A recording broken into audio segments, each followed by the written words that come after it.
This is the Monday, January 2nd, 2017 episode of The History Author Show. Visit our iHeartRadio channel or subscribe on iTunes to enjoy a brand new episode every Monday morning. Oh, New York ain't New York anymore. How I miss those old pals of mine. The sawdust is gone from the floor where we harmonize sweet Adeline. On the east side, west side, things ain't like before. There are tears in the eyes of the regular guys. Oh, New York ain't New York anymore. Hello and Happy New Year. I'm your host, Dean Karayanis, and this is the History Author Show on iHeartRadio. This week, our time machine turns Tower Crane. Best-selling author and historian Hugh Howard introduces us to two men with visions for building that shaped the 20th century. His book is Architecture's Odd Couple, Frank Lloyd Wright and Philip Johnson. I don't know much about architecture, and I still found this book enjoyable because of the energy and character of this Felix and Oscar pairing at their drafting boards, dueling it out with pencils and concrete. But since we wanted to bring you an informed discussion, we called up a pinch hitter to conduct the interview. You may recall thriller author Tom Grace's chat with best-selling author Gerald Posner on his book, God's Bankers, A History of Money and Power at the Vatican. You can enjoy that chat in our archives wherever you're listening now, or stream it at historyauthor.com. Tom Grace's encyclopedic knowledge of the Catholic Church made him the perfect man for that interview. And since he's a practicing architect, I thought he'd be great to speak with Hugh Howard about Wright and Johnson's competing visions for building. You'll get an idea for Tom's work by surfing over to tomgrace.net. As for his guest, Hugh Howard's numerous books include Mr. and Mrs. Madison's War, America's First Couple and the War of 1812, The Painter's Chair, George Washington and the Making of American Art, Thomas Jefferson, Architect, and the classic Houses of the Founding Fathers. Southern Living named one of his previous titles, Houses of the American Civil War, one of the best illustrated books of fall 2014. To dig into his titles, visit hughhoward.com and follow him on Twitter at HowardHistorian. Okay, now that we've put on our hard hats, let's head off to the job site and hear Tom Grace's interview with Hugh Howard, author of Architecture's Odd Couple, Frank Lloyd Wright and Philip Johnson.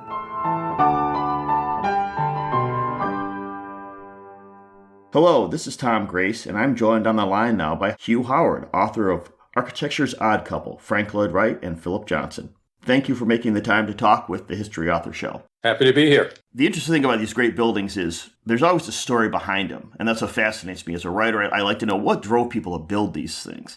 Ken Follett often talks about when he worked on his Pillars of the Earth and the sequel to that one, World Without End, that it was in his roaming around Europe while he was doing research on his other books or the writing that he was doing professionally. He would see these huge cathedrals, and it wasn't such a religious devotion in his case. It was just, who built these things? Why did they build them? What were all the dynamic forces, the temporal world, that is, that caused something like a cathedral to get built?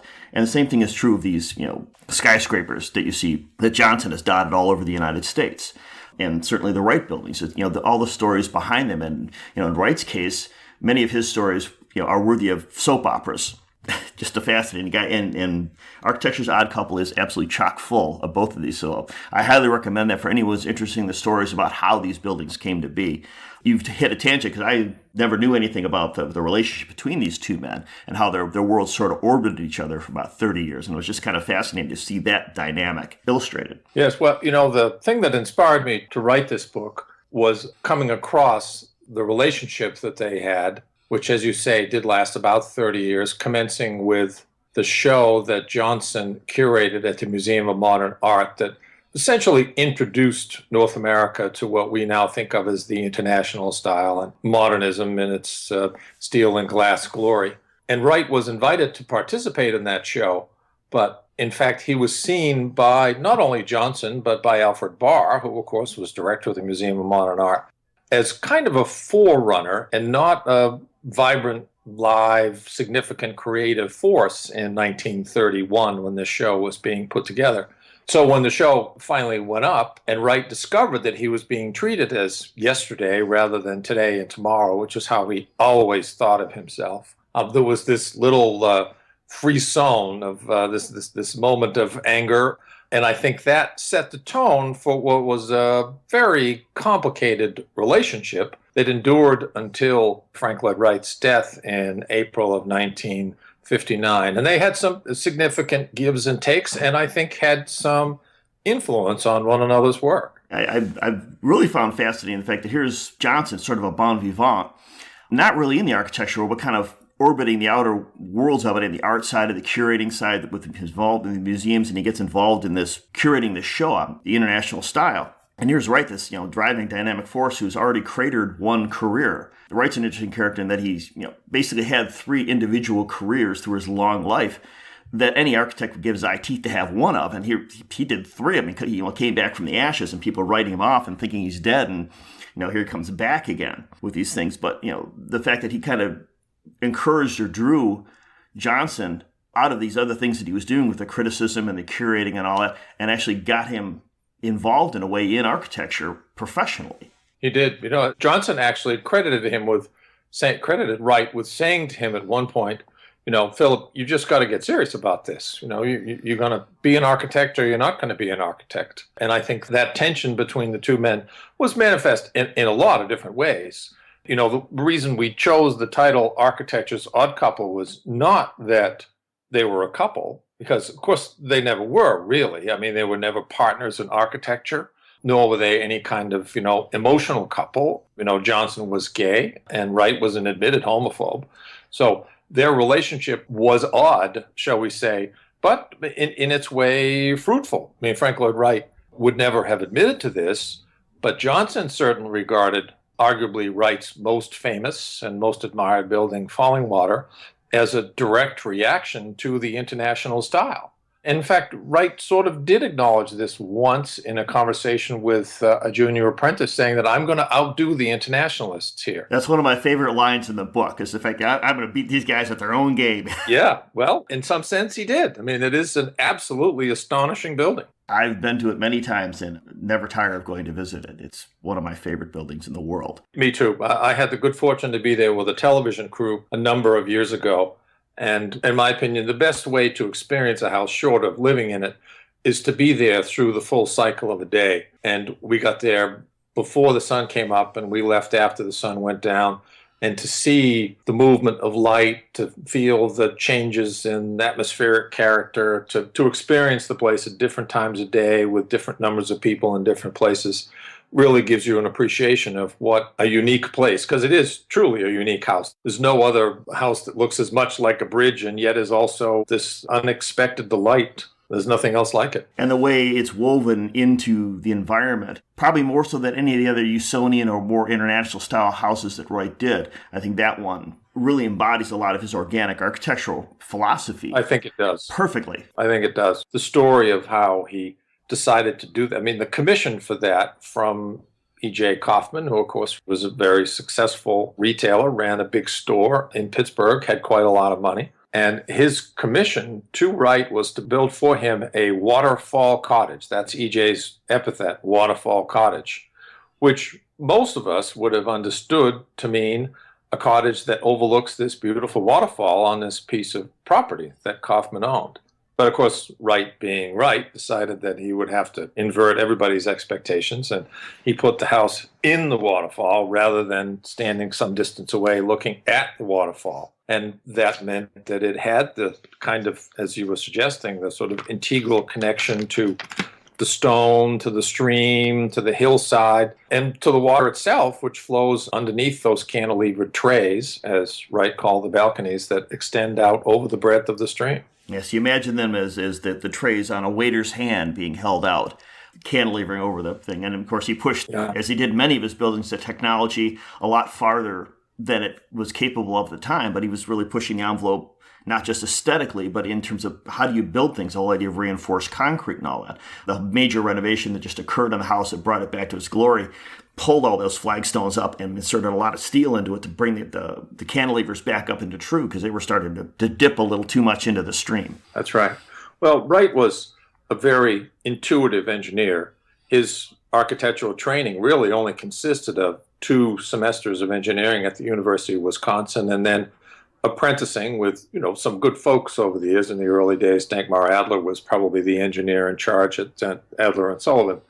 But Wright, had an instinct for how to do these things, and that instinct was very creative, very open-minded, and it produced some spectacular buildings, but it also produced a certain number of, shall we say, roof failures. The best one has to be the Johnson house in Wisconsin, Wingspread, yes, where Johnson's at dinner with a whole bunch of guests at his main table, and of course he's at the head of the table, and it's one of these beautiful acrylic skylights similar to what he used in the Johnson Wax building, and it starts to leak on him. So he has the phone brought over, and he calls up Frank Lloyd Wright, and Frank, the roof is leaking on my head. I'm having a dinner party here, and there's rain coming down on my head. And Wright famously replies, well, move your chair. And that's just classic Frank Lloyd Wright. The guy is just, full of hubris, and I'm right, and yes, there's a problem, move your chair. In some sense, I suppose that event was preordained, because there's another Wright story about the time that the same man, Hib Johnson, who was at that point a prospective client of Wright's, went with Wright to visit a house in Tulsa, Oklahoma, which had been built for a Wright cousin named Lloyd Jones. Wright's mother was Lloyd Jones, so there was an extensive family. And this house, which stands today, it's a very nice house, a handsome house with lots of glass and lots of steel, was the night that Wright and Johnson arrived. It was raining quite hard, and as they went into the house, and they were visiting because Wright was trying to persuade Johnson that he was the right guy to do a number of different projects for Johnson, which of course in the long term included the Johnson Wax Administration Building and a number of other really quite significant structures, including Wingspread. In any case, they arrive at the house in the rain, and they walk in the front door, and there are buckets placed in various places around the floor of the house because the roof is leaking. And Hib Johnson looks kind of concerned, astonished, and asks the lady of the house, essentially, what is the story here? And she turns to him and, without missing a beat, says, "This is what happens when you leave a work of art out in the rain." I've heard that story, and yes, it's quite true. And when you talk about the way the architects practice, Wright was very much his own man. He chafed at going to school, which is why he stayed at the University of Wisconsin for such a brief period of time, and even working under Adler and Sullivan and all that. Eventually, he wanted to get out on his own, and of course, he started off originally just doing the houses, and he needed to feed all his growing family. Moonlight jobs until he finally got fired for moonlighting a little too much, but That's right. He really worked on it on his own, and collaboration really wasn't a mode of operation for. He was a benevolent dictator, and sometimes not so benevolent a dictator in terms of how he ran his office and ran his projects, and even sometimes how he treated his clients. But then on the other side of it, in this odd couple, you have Philip Johnson, who essentially built these wonderful collaborations because he needed them. I mean, he really wasn't the hands-down drafting guy who's working out the finite details of flashing a roof and all that. He's more of a big picture kind of impresario. But yet here are these two arguably bookended the 20th century starchitects. And what kind of influence did, here's the superstar architect, the first brand name architect, Frank Lloyd Wright. What kind of influence did that have on Johnson as he drifted out of his collectible career and really settled down and became the architect Philip Johnson? Well, it's an interesting question. I think that in terms of architects who influenced Johnson most directly, you mentioned the man who assumes that role, namely Mies van der Rohe. The star in Johnson's firmament, always architecturally speaking, was Mies van der Rohe, not Frank Lloyd Wright. And in fact, in Wright's lifetime, Johnson was much more likely to diminish Wright's standing than he was to, say, admiring things about him. I mean, there's the very famous line that he theoretically uttered first at about the time of the MoMA show in the early 30s, but he said it repeatedly over the years, including aloud before an audience at Harvard in the middle 1950s, in which he characterized Wright as the greatest architect of the 19th century. Now, when he said that in the 1950s in Cambridge, at that very moment, the Guggenheim Museum was emerging from the sidewalk on Fifth Avenue in New York. So this guy was no 19th century architect. I think the Guggenheim today is an astonishingly contemporary building, and we're speaking in the 21st century. So I think that, the relationship, which is, one of the reasons I wrote the book, and one of the things that attracted me to this was that tension between how Johnson in his own mind thought architecture should be and how Wright fit into that role. And it was really only after Wright died that Johnson could bring himself to acknowledge the kind of genius that Wright brought to the discipline of architecture. Certainly there was admiration, there was some kind of recognition, but only later in the game, I think, did Johnson really appreciate what kind of Olympian figure Wright was in the 20th century. Yeah. I mean, you look at the kind of things that Wright did, with the furniture and everything else in the early career, and then the prairie homes and that sort of eclectic, he's sort of working his way around geometries. And then he breaks the geometry and he starts opening the box up and he starts using different forms. And you realize just what a master of not only form this guy was, but of space. I mean, the Guggenheim is certainly the crescendo of his career, this incredible volume of space that's only hinted at in things like the Larkin building 50 years earlier or whatever. But to create the spiraling ramp and all that, you haven't seen sort of crazy museums like that until Zaha Hadid and Frank Gehry, it's sort of in this modern era where we have parametric modeling and computers that can actually map this kind of thing out. Yes. And here's Wright doing it probably by peeling an apple or whatever to see how the coil is going to work. The fact that he's able to hold all that into his head is just nothing short of astonishing. Well, when they were building the Guggenheim Museum, they literally put a post at the very center of the site and then extended like a compass, like a string with a pencil on the end, some cabling to figure out exactly how they were going to lay out they had drawings, but in the actual construction process, they had to create this mechanism to do it because they didn't have a laser transit. They didn't have a extraordinarily detailed computer plan of how every piece was going to fit together. They had to make it up as they were going along, which of course posed all kinds of problems for everybody, including the building department. The New York Building Code did not anticipate circular buildings. It's a city with a whole bunch of squares. And here Wright was trying to put a round peg into a square hole. And of course, this was the second time he'd done it because the car dealership was sort of the first time he sort of brought that in there. But in my business, we refer to that as means and methods. We as the architects, we will draw what the final product's going to look like and how the whole thing looks when it's all put together. Yes. But it's up to the contractor to figure out the means and method to get from a pile of material into the finished work. And the thought of working on the means and methods of putting that building together, it's totally cutting new ground. There's a famous story going back to the Johnson Wax Company when they were putting the headquarters together, and he was proposing these very tall, slender pilotis, these giant mushroom-capped things that would have the skylights in the intersections between all the gridwork of these columns, this forest of pilotis. And, of course, the Wisconsin Building Department did not believe these things would stand. They would fall down. They would kill everybody in the building, and they were just aghast at the whole idea of it. So they built one. It's an individual slender column with this big, huge lily pad on top of it, and they began to load it with sacks and sacks of sand or concrete or whatever it was. They were just placing these things on top of it to take it to failure. And once it got well beyond the predicted snow loads for Wisconsin and all that, and it was still standing there, wasn't wavering, and this was one that wasn't braced like the rest of it would be when the whole forest was built. It was just a single standing tree out there. And they took it to complete failure, and it took a huge amount of weight to finally get that lily pad to come crashing through the column. And at that point, they wrote it off and said, okay, Mr. Wright, you proved your point. It's not going to fall down and kill everybody. Well, the whole Wright and Johnson that compare their design methods is in some ways unfair, I think, because Wright, in addition to whatever genius he brought to it for thinking of imaginative solutions that no one else had before, he was, first and foremost, a consummate draftsman.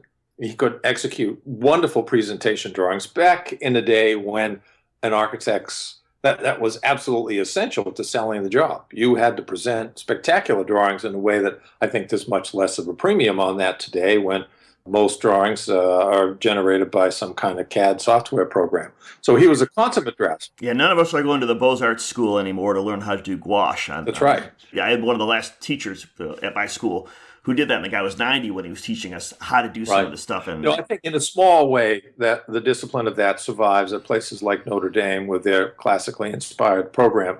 But for the most part, that's gone. And in fact, Johnson was a beneficiary of that because he was the first to admit that he couldn't draw. In fact, when he applied as a man in his 30s, having already had a career as a curator and as a critic in New York, when he applied to the Harvard Graduate School of Design, he actually said at his interview, he said, "I'm not really that good a draftsman." And they looked at his hands and said, "They look fine to us. You'll be fine. You'll be okay, Philip." And indeed, he was. But again, to go back to what you were saying before about collaborators, that was why he always had partners. He had John Burgee late in his career. He had Landis Gores early in his career. He had a mix of other people who could tend to the nuts and bolts of the process. He was happy with the big ideas, but he wasn't, Philip Johnson himself, so happy with executing details. Yeah, the building here in Detroit is a Johnson Burgee building. And of course, it's his famous collaboration with Mies van der Rohe. I mean, it's his hero to produce the Seagram's building. And I was like learning new things. And that was one story I never heard before, was the fact that the state of New York wouldn't grant Mies an architect's license. And here's a guy who built beautiful things in Europe, has rebuilt Chicago, teaching architecture, and he can't get an architect's license. It's completely absurd. On the other hand, it was probably a fortuitous circumstance because it meant that Johnson became the architect of record for a period of time in New York, which in a very real way launched his career. And I think his career, even if he didn't produce the kinds and varieties and numbers of stunning buildings that Frank Lloyd Wright did, he was a very positive presence in the world of architecture for several decades preceding his death. It wouldn't hurt a young architect to come out and have in his portfolio the fact that he worked on the Seagram's building or did the interiors for the Four Seasons. Absolutely not. And they were very influential, I think. You can't ride up in an elevator of a certain vintage in New York City without seeing that kind of chainmail lining to elevators. That was a Johnson innovation. He picked that up.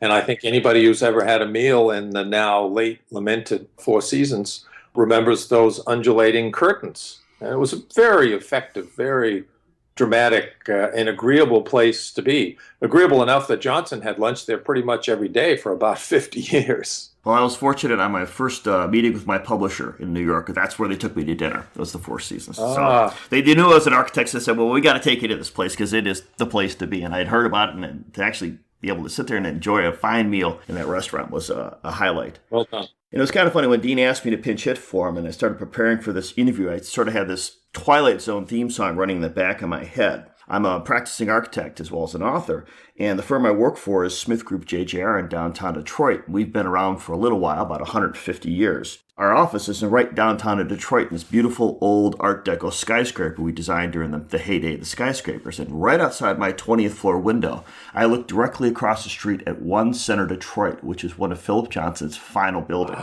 Now, if I turn my head slightly to the left and I look past the side of the skyscraper, sort of down the street between this skyscraper and the one that's immediately north of it, I can look through over the old Wayne County building, which is a beautiful building, these sculptures on top of it. And just beyond that, I see Lafayette Park and these two residential towers that rise out of it. And that location is the largest collection of Mies van der Rohe buildings in the world. And my building is right on Woodward Avenue, which is one of the main roads that runs north-south right out of the city of Detroit from the river. And just a few miles up the road, and it's kind of funny because Dean occasionally will talk about his wife being a genealogist, and she does some genealogical work with me as well, helping me trace down my family. And I was skulking around a cemetery that's just a couple miles up the road, up sort of on the northern border of Detroit. And very close to that, at about the time that Dean was asking me to do this, is the one and only Frank Lloyd Wright house in the city of Detroit, which recently was recovered from being a blighted house and has been fully restored, and it's absolutely gorgeous now. So it's kind of like you get the... I got Philip Johnson, I got Frank Lloyd Wright, I got Mies van der Rohe all kind of wandering around in my head saying, you got to do this interview. So here we are. You're in the nexus there, Tom. I am in the zone here. That's wonderful to hear about the Wright House. Maybe 20-odd years ago, I was in Detroit, and I got a chance to see that house in darker days, I guess you could say. and it's wonderful that it's been rehabilitated. Yes, the Dorothy Turkle house. It has a couple acquired it and brought it back to its mid-century modern perfection. So we've got that one. We've got the Affleck house, which is just a little bit up the road in Oakland County, are the two that are the closest to the city of Detroit. And there's a few out in my neck of the woods out in Ann Arbor. Right. Yes, of course.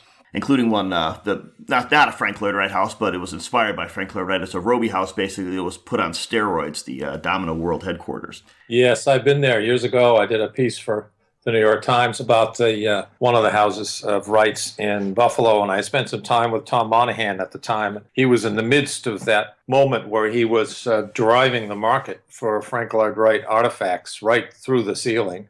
He was a great big fan, as that building attests. Well, he was a frustrated architect. I guess he had wanted to go to architecture school at U of M, but I think he made better of the situation. But he came to visit us when I was in architecture school, and that was sort of the heyday of when it was one of my instructors, Gunnar Burkers, is the architect of that building. Uh-huh. So Monahan would come to speak to us about a businessman's view of Frank Lloyd Wright and the kind of things he was doing to try and restore various artifacts from Wright and just acquire them and take care of them. He saw his role as sort of a shepherd of these Wrightian artifacts because he was just such a huge fan. Interesting man. Well, when it comes to comparing Wright and Johnson, I've been giving lectures about this. People ask, and they say, do you really think that Johnson was as good an architect as Wright? And the simple answer to that is no, obviously not. Wright was a certifiable architectural genius. Johnson was a man of considerable competence and some creativity. But the more detailed answer I give to that is that before we came up with the title we finally put on the book, the working title was The Master and the Maestro. And I think it's very clear that Wright was indeed a master of the discipline of architecture. On the other hand, Philip Johnson, thanks in part to his curatorial endeavors very early on, something he continued to carry on throughout his career, though less often. He had a continuing relationship with the Museum of Modern Art.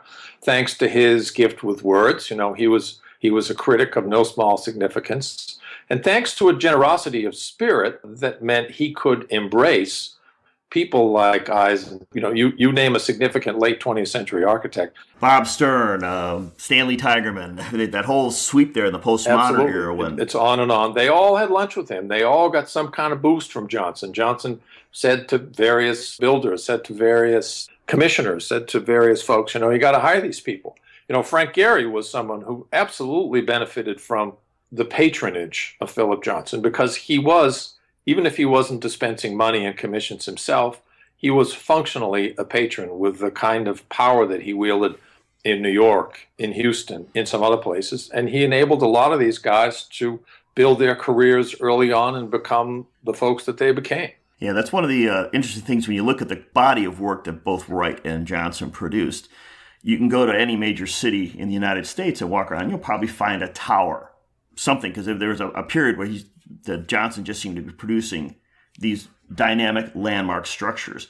Wright stuff tends to be hidden away a little bit more. I mean, we've lost some of his bigger pieces. The rest of it is his domestic ones, smaller pieces, and he preferred sort of out of the city. I mean, New York is a city that's been blessed by having a dynamic landmark structure right in the middle of it, right there in the park. That's right. That will be there as a jewel in the city forever. Well, Frank Lloyd Wright, before the Seagram building got built, he got wind of the fact that it was going to happen, that the Bronfman family was interested in building a landmark building in central Manhattan.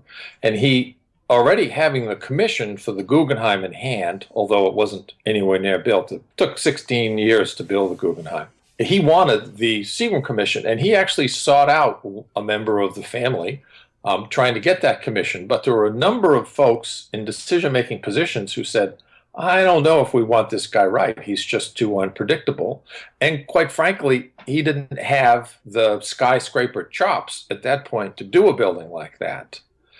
But, I don't think that diminishes Wright at all, because in some ways, I think domestic architecture, the houses that we live in, the places that belong to individual families and sets of families and so forth, are every bit as interesting and every bit as creative an enterprise as building big buildings like Johnson. Johnson often admitted that when he designed some of these buildings, he was just designing the exterior, and he'd been given a program that specified how many stories or how many square feet and the space of the thing. So it was a quite different creative process from that Wright underwent when he designed Falling Water or he designed Hib Johnson's house. He had a real tabula rasa in a way that you don't so much when you're building most buildings to fit into a cityscape that have to meet the expectations and standards and statistics that are provided you by the developer. Well, had Wright lived into the postmodern era, the 80s and all that, he probably would have referred to a lot of Johnson's buildings as boxes with fussy lids on them, much as he did the Victorian homes of his era when he was just starting to come out of the Adler-Sullivan office. And you wouldn't have been entirely wrong, by the way. Not at all. You're listening to my chat with Hugh Howard, author of Architecture's Odd Couple, Frank Lloyd Wright and Philip Johnson. You can visit today's guest at hughhoward.com and follow him on Twitter at Howard Historian. Publishers Weekly called Architecture's Odd Couple, quote, narrative nonfiction of a high order, enlivened by anecdotes and quotations from two very outspoken and colorful characters, unquote. And I think that sums it up very well, and it's high praise indeed. The book is fascinating because it's not just nuts and bolts architecture, sort of a doctoral thesis comparing and contrasting two famous figures, but it gets into the personalities of not only the architects, but the people that surrounded them, their clients, the people who worked for them. You referred to a bit of that when, here's Wright running around New York trying to lobby to get the Seagram's building for itself. I mean, the whole story of how does the architect get to commission to do the job, whether it's because Kaufman's son happened to be working for Wright for a little while and said, Dad, you really should hire this guy to do the house, the cottage that we want to do. Or Wright schlepping around New York trying to get work somewhere. One of the interesting stories that came out of the book for me that I'd never known was the car dealership story. When he designed the dealership for the Jaguar Porsche dealership in Manhattan, the first guy to do that. And the fact that he didn't get paid in cash for this one, he got paid in cars.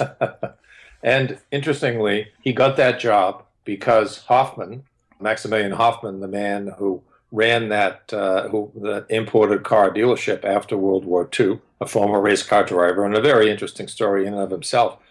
He was a social friend of Philip Johnson's, and he said to Philip Johnson, would you like to think about doing this? And Johnson said, why don't you talk to Frank Lloyd Wright about this? So that was actually a job that Johnson got Frank Lloyd Wright. But it was a very interesting building, and as you pointed out, kind of a rehearsal for the Guggenheim, because again it has that the spiral ramps on the inside. Both Johnson and Wright, speaking of automobiles, both Johnson and Wright really liked nice cars. And if you run down the list of the automobiles that they had, there are Accords and there are Mercedes and there are beautiful big Packards. They were proud owners of nice big pieces of iron that they liked to drive around, and they shared that. That was one of the many things that they enjoyed together. And Johnson, in fact, played a small role in introducing automobiles into the Museum of Modern Art at one point, where they began to exhibit cars, which, of course, are wonderful elements of modern design. Oh, they're beautiful, particularly from that era. And, of course, the stories of Johnson, packing his car up and sending it off to Europe so he'd have something to drive around with when he's touring and looking at all the Bauhaus buildings and interviewing all these Germans in pre-World War II Germany. Yes. But you've given me a goal of life right out there, because somewhere out there in the world there's a 1955 Mercedes 300 SL Gull Wing, and I believe it's in Italy now. But it last appeared at an auction in Georgia and was purchased by an Italian buyer. And it's out there somewhere in the wind is Frank Lloyd Wright's Gullwing Mercedes, which is one of my favorite cars. To be able to touch Wright's automobile would be Yeah, there are photographs of that someplace too. As that was compliments of Hoffman. And of course, Wright was famous for repainting his cars as well, because he loved the color Cherokee red or Aztec red, as some people have called it. But he used that for all the metal work. If you go to Falling Water and you look at the metal trim around the windows, it's all in that sort of rusty red that he just loved. And that was, he thought the material should represent how it actually ages and behaves in the real world. It was a part of his organic architecture. So the car should be red, and of course, not his fast red car. It doesn't hurt either. Well, Frank Lloyd Wright liked to control things. We talk about that in psychiatry today, people who like to exercise control. I can't say that Wright invented it, but he certainly was a practitioner. Oh, absolutely. I think if you're going to operate as a design architect at that level, there's a certain level of megalomania, and I'll admit that I have a touch of it myself, because I also write novels, so in that world I'm God, so we could do a whole psychological disposition on that. Indeed. But Wright was certainly one who would design everything down to the furniture and how you should place the furniture into the house. I think in the case of Falling Water, there's one three-legged stool that I think the family brought with them. Yes. And that may be the only non-Wrightian piece of furniture in the whole house. Yes, yeah, and I think they had a little debate about that, too. There was some discussion about it. Well, there's the famous story that Edgar Tafel tells about going to Buffalo at some point. Well, they were actually on their way. I think he, Wright, and some of the apprentices, including Edgar Taffel, were on their way to Fallingwater, and they took a little detour to Buffalo, and they stopped at the Martin house, and the Martins were not there. Darwin Martin, of course, was one of his great patrons, commissioning him to do a number of different things. But they stopped at the Martin house. The Martins were not there, but the housekeeper was. The housekeeper let him in because she knew perfectly well who he was. And he got into the house and he discovered that the furniture had been rearranged and that a number of the Japanese prints that he had bought specifically, planning them to be hung in various locations around the house, were not where he had assigned them to be.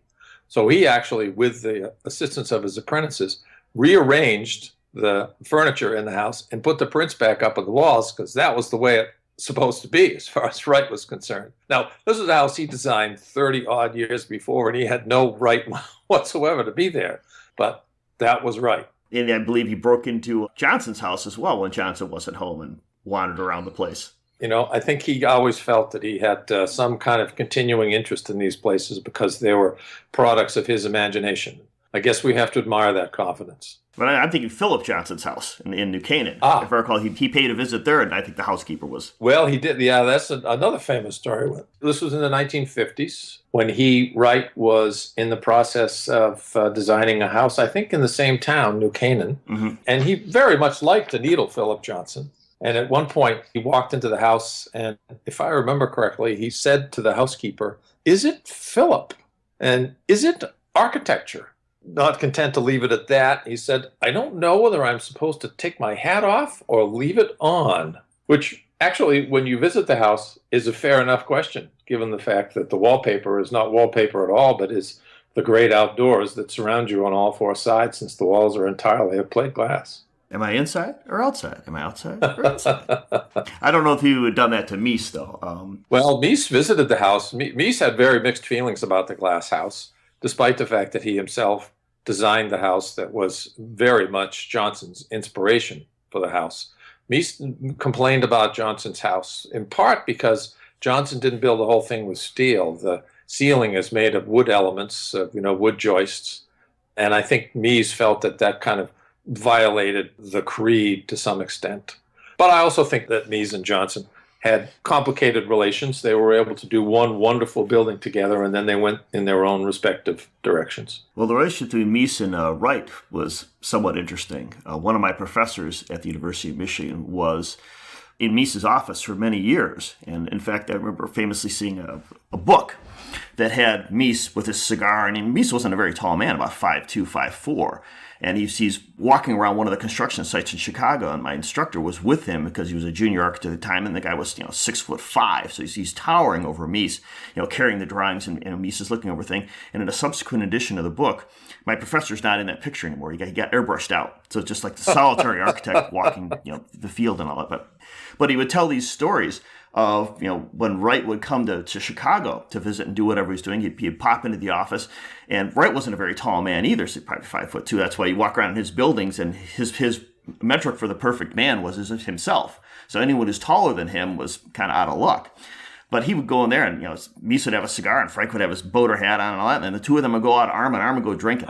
So just the thought, be a fly on the wall in a Chicago bar somewhere with Frank Lloyd Wright and Mies van der Rohe talking architecture and doing whatever they would do, and the napkin sketches that would come off that table. Yes, we'll probably make a book all of its own. I wish we were there. Absolutely, but I just remember being regaled with stories of Wright would pop into architecture schools and do the same kind of thing, where he would pontificate and talk to the students about architecture. And I was thinking about the stories I heard when he used to visit U of M when he was building the Palmer House in Ann Arbor, and then the story that you open up early in the book about Wright going up to was it Harvard, or where was he speaking? Was it the train station and nobody came to meet him? That was at Yale. At Yale, that's right.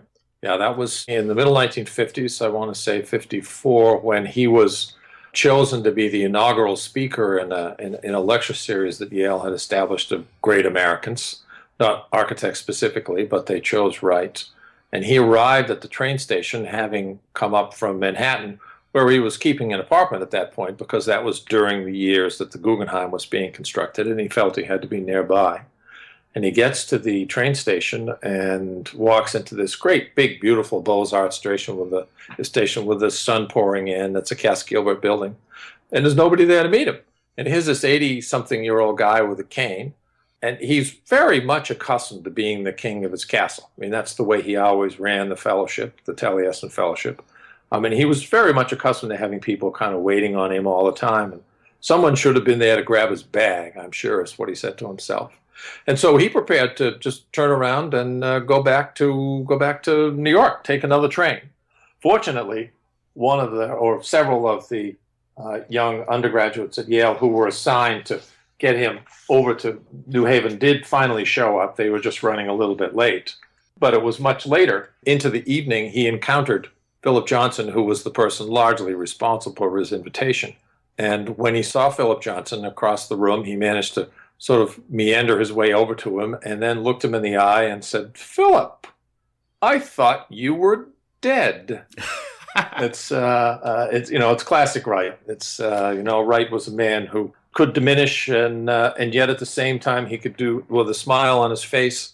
And he was such a character. Well, and what's interesting is as abrasive and acerbic sometimes as Wright could be, that as he's getting toward what he knows has to be the end of his life, because he's certainly up there in his 80s and all that, and he actually behaves a little more nicely to Johnson, saying, I'm getting too old to have enemies, basically. I need to go out with friends. Well, I think he softened at the end. He made a point of taking Johnson to dinner a couple of times. Who knows who picked up the check? Probably Johnson did. He had more money, but they spent some evenings together towards the end of Wright's life that I think were make-up time to some degree. And I think there was an evolving mutual admiration on both sides of that relationship. Were there any surprises that came up as you dove into this research? Because certainly you have two very complicated men and their interactions and things that are going on. What surprised you most as you dove into your research for this book? Well, when I started this book, I knew a fair amount about Frank Lloyd Wright because I'd written about him before, but my knowledge of Johnson was much thinner, and I was impressed by the way he was able to reinvent himself. As a young man, he, of course, had studied classics at Harvard. He aspired to be a philosopher, not a designer or a person in the arts in any real way. But that began to evolve in his 20s, and then in his 30s he became an architect. And his story is an intriguing one because of the way he was able to become such a presence in 20th century architecture, despite the fact he was certainly not the best designer of his generation or of his time. But, in the 90s, you turned on the television and there he was talking to Charlie Rose, or you picked up a newspaper or picked up a magazine circa 2000 and you'd find him on the cover, whether it was Time Magazine or New York or Spy or any of those others. He was architecture's principal talking head. On the other side, one of the things that, this wasn't exactly a surprise, but one of the things that I found extraordinarily satisfying about looking at Wright's career in more depth is, as you said before, that he had these three careers. And for those of us who are in the aging game, as we all are, you have to admire someone who can completely reinvent himself in his, say, 1940s, and then do it again when he's about 70. Because the last 20 years of Wright's life were this extraordinarily protein, creative time. You think that he died in 59, Falling Water was built in 36, so in those 23 years, he put together the Guggenheim and Falling Water and Taliesin West, which in and of itself is extraordinary, and the Johnson Wax Building, and there's another dozen other landmarks that any two or three of which, if you put them beneath the name of any other architect, they would be all of a sudden world-class and highly memorable. And he designed many, many, many, many such buildings. You look at his career, and it's somewhere in the neighborhood of 400 to 500 built pieces of work, ranging from sort of ordinary domestic stuff to, as you say, these kind of career-defining pieces of work. And you look at his long career, and one of the things I remember in his own autobiography is somebody had asked him, what do you ascribe your level of fame with? The fact that I lived so long. I said he was able to accomplish so much work. There's a very interesting contrast here to a man that I'm doing a little bit of work on now, Henry Hobson Richardson, who I would argue, on the basis of at least my preliminary research, is a more significant architect than either Wright or Johnson. I mean, he reinvented our whole notion of interior space planning, and he sort of made American architecture, made it make sense in a way that it really hadn't beforehand. I think he was this astonishingly important figure. And yet, if you sit down at the dinner table and you say Frank Lloyd Wright, almost everybody, even if there were no other architects at the table, almost everybody is going to know who you're talking about. There's a pretty good chance that they're going to know who Philip Johnson was, at least in a vague way. You say Henry Hobson Richardson, probably not. Unless there's someone who's pretty expert on 19th century American design, it's probably a lost name. Now, the reason for that is he died of kidney failure. He died of Bright's disease at 47.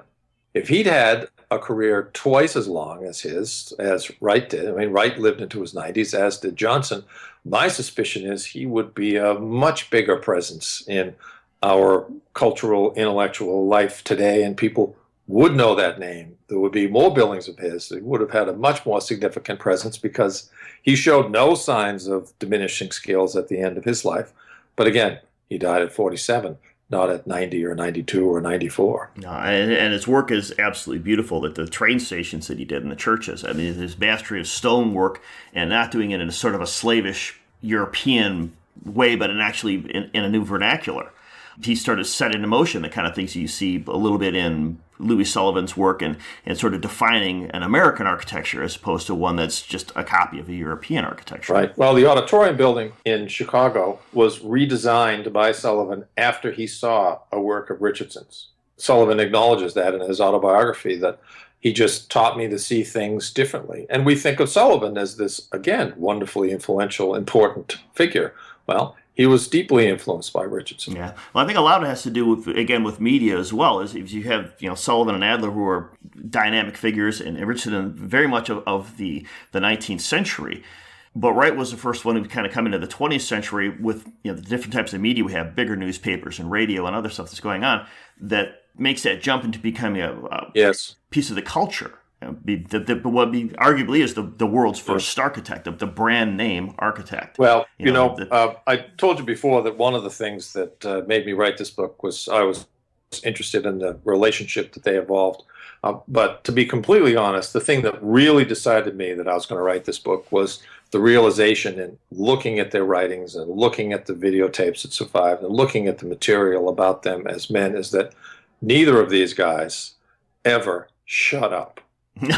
Absolutely not. They were very good at self-promotion. Both Johnson and Wright talked and talked and talked, and they talked interestingly and wittily. And in the case of Johnson, he was completely capable of, sort of diminishing himself. He called himself a whore at one point. He was funny and engaging. And Wright had this gift for, he really saw himself as a prophet, and he could stand before an audience of undergraduates, and every one of them would leave the room having been won to the cause of organic architecture. He was, as his grandfather was, as some of his uncles were, he was a preacher with a gift for conveying the message. He absolutely could do that. And Johnson, of course, was also very self-deprecated and could work the crowd. Johnson was great with people, one-on-one and everything. He was fun with that. And it's interesting watching his evolution of his career because, like Wright, he lived for a very long time. So he started off, in a very modernist, internationalist style, and you see him becoming the picture in the book with him holding one of his buildings, whatever, like Moses coming down with the tablets of postmodernism, because he's got the Chippendale top building. What used to be AT&T. When I visited, it was the Sony building. Right. But just the fact that he was able to reinvent himself and adopt new things too, showed that you can grow and change, through the career, and he kept himself relevant. He was a chameleon, and he was intellectually curious. And he was also, in a way that Wright always said he was not, and to some degree that's fair enough, Johnson was a student of architectural history. He remembered as a child seeing Chartres as a 14-year-old, and bursting into tears. He was so moved by the experience of it. He was interested in ancient buildings and modern buildings and all kinds of buildings, and he could engage himself in other people's passions. Wright was much more of an individualist. He was much more of a romantic who sort of listened to his own muse. That's not to diminish either man, but again, there are distinctions between the two because in no sense were they the same guy. Not even close. They're on opposite ends of the spectrum, but they both produced incredible and entertaining body work. I mean, I love walking around Manhattan and going by the Lipstick Building. Yes. Just a beautiful piece of work. And going, in and around the Guggenheim, which is itself is a work of art. It's a sculpture that happens to hold other pieces of art. Indeed. I just have to thank you for producing this book because as an architect, I know what happens from the first day that the client shows up to when you finally turn over the building and all the stories that go into it, from all the fights and negotiations that you have with the client as to why something should be and how something should work, to working with the contractors to find to flesh out these details, or what are the means and methods that we're going to do to build something extraordinarily strange, as Guggenheim was. I mean, that's unprecedented. It has been built since anything quite that complicated, and certainly not without the benefit of a computer and 3D imaging to put it together. Architecture's Odd Couple is a wonderful collection of human stories about the men behind some of the most incredible American architecture produced in the last 100 years. Tom, it's been a pleasure. I thank you for spending the time with the History Author Show. I wish you the best on your next endeavors. I look forward to reading your next work. Thank you very much. You just heard two best-selling authors for the price of one. Our man on the line was best-selling thriller author Tom Grace. If you enjoy the novels of such titans as the late Vince Flynn, you'll enjoy Tom's Nolan Kilkenny series too. So why not check it out at tomgrace.net? And of course, thanks so much to our guest, Hugh Howard, author of Architecture's Odd Couple, Frank Lloyd Wright and Philip Johnson. Tom sent me one bit of trivia on these two architects that I wanted to add in. They're such cultural icons that both men are named in popular music. Simon and Garfunkel had a song about and titled Frank Lloyd Wright, and the late David Bowie mentions Philip Johnson in his song Through These Architects' Eyes. And I'll never hear those two songs the same way again after reading Hugh's book. As always, you can find the Amazon link to purchase your copy at historyauthor.com. And we hope you will click through there.